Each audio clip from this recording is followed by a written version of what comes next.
दोबारा जिंदा होने वाली लड़की और शिफा याब होने वाली औरत।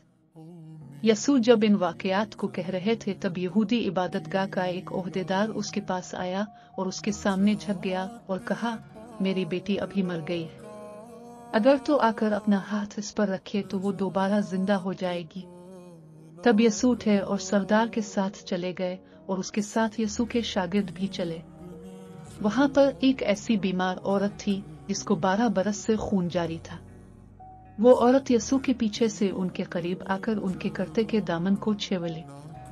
वो औरत सोचने लगी, अगर मैं इसका कर्ता छू लूं तो मैं जरूर सेहतयाब हो जाऊंगी।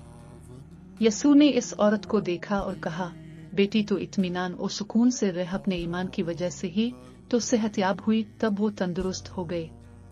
तब यसू सरदार के साथ आगे बढ़ता हुआ इसके घर में चला गया।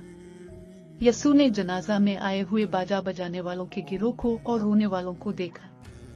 यसू ने कहा, दूर हो जाओ कि ये लड़की मरी नहीं है बल्कि वो सो रही है।